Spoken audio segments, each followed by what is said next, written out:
Assalamualaikum warahmatullahi wabarakatuh. Perkenalkan, nama saya Rizky Nurul Hayati dari Universitas Negeri Semarang, Prodi Pendidikan Fisika Angkatan 2018. Kali ini kita akan membahas bagaimana sih cara mencari ekstrasolar planet atau exoplanet ya. Atau dalam kata lain kita juga menguak riset astronom dengan meninjau peran fisika di dalamnya. Oke. Sebelumnya apa sih yang dimaksud dengan ekstrasolar planet atau exoplanet ya? Kita tahu bahwa ketika kita ingin mencari atau ekspedisi terkait pencarian planet di luar sistem tata surya kita, ini dinamakan sebagai ekstrasolar planet atau exoplanet. Jadi kemudian ketika kita ingin mengamati apakah ada planet di luar tata surya kita, kemudian bagaimana caranya gitu ya, apa sih yang diamati dan bagaimana fisika berperan di dalamnya. Ya, ketika kita ingin menemukan bintang atau planet di luar angkasa, maka sejauh ini kita bisa menggunakan yang namanya teleskop. Salah satunya ketika kita ingin melihat melihat bintang-bintang ya, itu bisa menggunakan teleskop. Baik, teleskop ini bisa merekam bayangan dari bintang-bintang ya. Ini sebagaimana gambar di sebelah kiri adalah bayangan bintang-bintang hasil rekaman dari teleskop. Namun, teleskop ini tidak mampu untuk mencari atau melihat planet di luar tata surya kita. Maka kita bisa melakukan dengan pendekatan tertentu. Nah, ketika kita ingin mengetahui apakah ada planet di luar tata surya kita, maka yang dideteksi dari bumi ini hanyalah bintang-bintang berdasarkan cahaya yang dipancarkannya ya. Ya, bagaimana mendeteksi keberadaan planet di luar tata surya kita?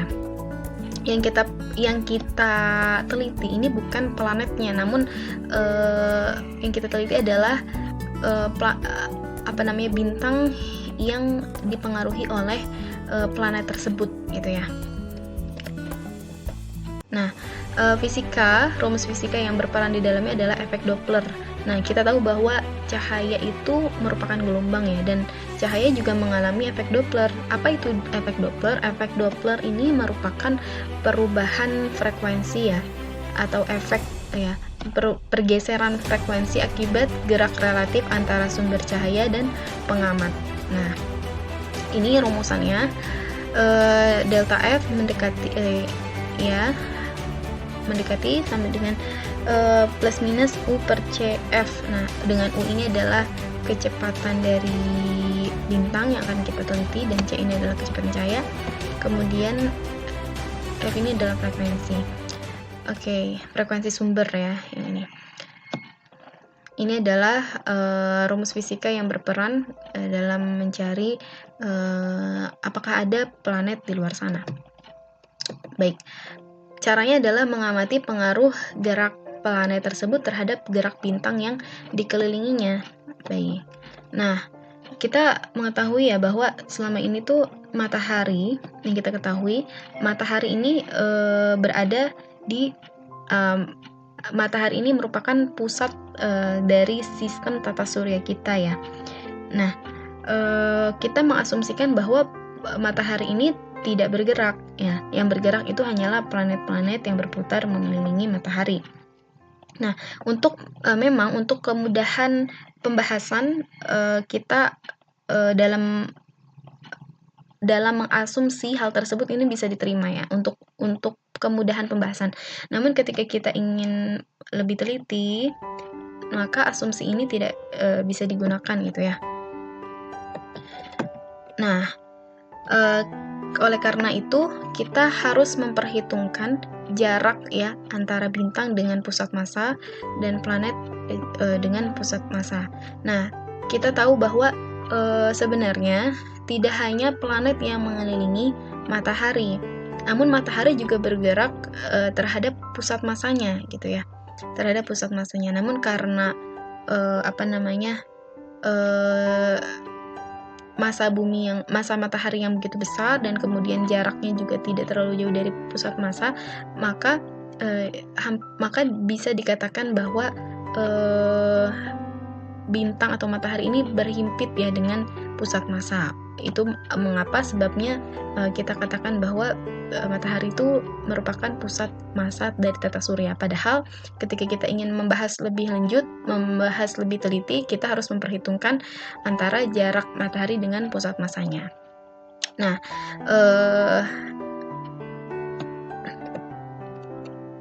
kita tahu bahwa di sini kita definisikan ya, jarak dari pusat massa dengan bintang itu adalah D1 dan pusat massa terhadap planet itu adalah D2, dan penjumlahan dari D1 dengan D2 ini adalah D besar. Nah, kita perhitungkan, kita cari D1 dengan dengan pusat massa, maka kita akan dapatkan D1 sama dengan M kecil per M kecil plus M besar dikalikan D. Nah, begitu juga sama dalam menentukan D2. Nah, di sini bintang ini memiliki kecepatan sudut orbit ya, yang besarnya ini sama dengan kecepatan sudut orbit dari planet terhadap pusat massa. Jadi kecepatan sudut orbitnya sama. Nah, ketika kita ingin mencari berapakah kecepatan tangensial yang dimiliki oleh bintang ya, ini anggaplah bintang ya, bintang di luar galaksi kita, di luar tata surya kita, dan ada suatu planet, maka kita bisa mencari kecepatan tangensial dari bintang ini sama dengan omega kali D1. Nah, D1 kita sudah dapatkan di persamaan ini, maka V1 sama dengan M per M plus M besar dikalikan omega kali D. Begitu juga sama halnya dengan untuk menentukan kecepatan tangensial dari planet, gitu ya, dengan rumusan seperti ini. Nah, kita sudah mendapatkan besarnya D1 ya, tapi di sini kita belum mendapatkan berapa sih kecepatan sudut atau omeganya di sini berapa. Nah, kita bisa dapatkan dari kecepatan sudut ini rumusannya adalah 2pi per T. Nah, kemudian untuk menentukan jarak planet ke bintang, untuk menentukan D besar ini kita bisa menggunakan persamaan Newton ya, persamaan Newton untuk gaya gravitasi ya, Newton gravitasi ya, yang F sama dengan G kali M1 M2 per R kuadrat. Nah, ini kita bisa terapkan di sini. Nah, maka gaya gravitasi ini sama dengan adalah gaya sentripetalnya. Gaya gravitasi adalah G, tetapan atau konstanta gravitasi umum, M-nya adalah massa planet, dan M besar adalah massa bintang dibagi dengan D kuadrat, jarak antara kedua benda ini. Maka akan sama dengan M kali omega kuadrat kali D. Ya. Maka kita dengan perhitungan matematis sederhana kita bisa dapatkan berapa sih besarnya nilai D. Nah, besarnya nilai D adalah didapatkan Gm per omega kuadrat pangkat 1/3. Nah, ketika diamati dari bumi, bintang ini bergerak ya. Ada kalanya bintang ini bergerak menjauhi bumi dan ada kalanya mendekati bumi. Kita lihat nih ya, bintang ini ada kalanya mendekati bumi dan ada kalanya menjauhi bumi. Kita bisa menjauhi bumi dan ada kalanya mendekati bumi ya. Baik, kita kembali. Nah, maka kecepatan bintang ya, kecepatan bintang, karena kita teliti adalah bintang ya, karena kita tidak bisa meneliti planet karena memang dia tidak memancarkan cahaya gitu ya.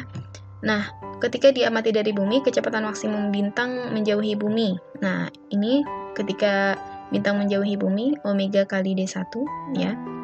V sama dengan omega kali R ya, dengan asumsi itu sama dengan omega D1 nya kita substitusikan ya. Kita sudah dapatkan persamaan sebelumnya. Kita substitusikan sini omega M per M plus M besar dikalikan dengan D-nya ini kita udah dapatkan ya, Gm per omega kuadrat pangkat 1/3. Nah, kita masukkan ke sini, maka kita akan dapatkan kecepatan bintang ketika dia menjauhi bumi adalah seperti ini, sebesar M per M plus M besar dikalikan G M besar omega dipangkatkan 1/3. Nah, seperti itu. Nah, ini adalah kita bisa tentukan ya, ketika ada suatu planet gitu ya di luar tata surya kita, maka kita bisa cari pergeseran frekuensi ya. Kita bisa cari pergeseran frekuensi bintang ketika menjauhi bumi dengan kecepatan maksimum dan mendekati bumi dengan kecepatan maksimumnya sekian.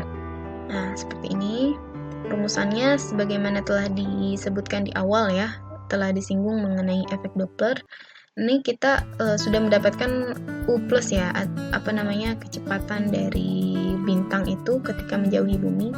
Nah, maka kita substitusikan saja di sini gitu ya. Baik, seperti itu. Kemudian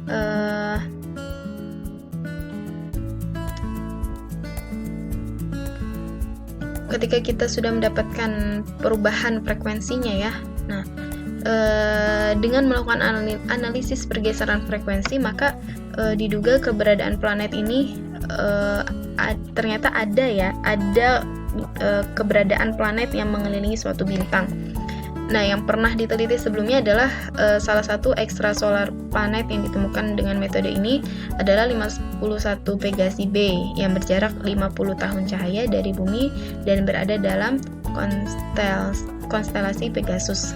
Nah, planet ini mengelilingi bintang yang memiliki massa kira-kira sama dengan massa matahari kita. Sehingga dengan menggunakan efek Doppler ya, kita bisa memprediksi keberadaan dari planet di luar tata surya kita. Seperti itu, semoga bermanfaat. Cukup sekian. Assalamualaikum warahmatullahi wabarakatuh.